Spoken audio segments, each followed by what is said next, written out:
அன்பு நண்பர்கள் அனைவருக்கும் வணக்கம்.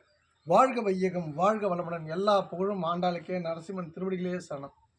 ஸ்ரீமத்த விஷ்ணு சித்தாரே மனோநந்தன ஹெதவே நந்தநந்தன சுந்தரி கோதாய நித்தியமங்கலம். தென்னாட்டுடைய சிவனை பற்றி எந்நாட்டுக்கும் விரைவாக போற்றி. மரம் வளர்ப்போம், மழை பெறுவோம்.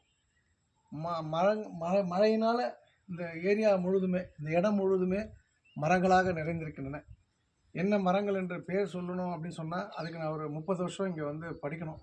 இந்த மண்ணோட இந்த மலையோடு இருந்து படிக்கணும். பெயர் தெரியாத அளவுக்கு மரங்களும் செடிகளும் கொடிகளும் அடர்ந்த காட்டுக்கு நடுவிலே இருந்து உங்கள்கிட்ட பேசுறதுக்கு காரணம் என்னென்னா, அடியிலே கடந்தோம், எழமாட்டான் இவன் என்று ஒரு சூழ்நிலையிலே. ஆனால் சிலித்தெறிந்து இன்றைக்கு இமயமலை அளவுக்கு உயர்ந்து நிற்கின்றோம் என்றால் அதற்கு ஒரே காரணம் ஆண்டாள் மட்டுமே. ஆண்டாள் சர்வ நிச்சயம். ஆண்டாள் தான் உண்மை. ஆண்டாள் தான் எல்லோருக்கும் பொதுவானவள். அவள் இந்த பூமிக்கு மாதா, நீலாதேவி என்று என்ன வேணாமல் நம்ம சொல்லலாம். ஆனால் அந்த ஆண்டாளை உணர்ந்தவர்களுக்கு மட்டும்தான் தெரியும். அவளை உணர்ந்தவர்களுக்கு வேறு எதுவுமே இந்த உலகத்தில் அதற்கு ஈடாக எதுவுமே இருக்காது என்பதை என்னால் உறுதிட்டு கூற முடியும். அந்த வகையில் அந்த ஆண்டாள் எனக்கு கொடுத்த வரப்பிரசாதம் தான் என்னுடைய ஸ்ரீரங்கம் கோவிந்த். ஆடி ஆடி அகம் கரைந்து இசை பாடி பாடி கண்ணீர் மல்கி எங்கும் நாடி நாடி நரசிங்காவென்று வாடி வாடும் யூவானதிலே. அப்படின்னா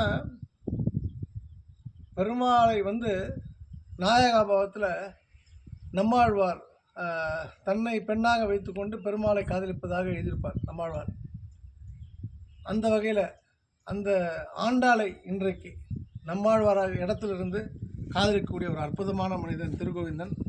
அவருக்கு ஒரு சேவகனாக, அவருக்கு ஒரு அடிமையாக, அவருக்கு ஒரு நண்பனாக, ஒரு அண்ணனாக, ஒரு தம்பியாக, உறவாக, ஒரு எப்படி ஒரு மரத்துக்கு செடி வேண்டுமோ, கொடி வேண்டுமோ, கொடி மேலே படுவதற்கு கொடி வேண்டுமோ, அதுபோல் ஒரு துரும்பாக அவருடன் பயணிப்பதற்கு எனக்கு வாய்ப்பு கொடுத்த அந்த ஆண்டாளுக்கு மீண்டும் ஒரு முறை நன்றியை கூறிக்கொள்கின்றேன்.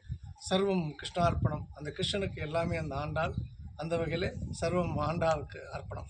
சர்வம் கிருஷ்ணார்ப்பணம். நன்றி.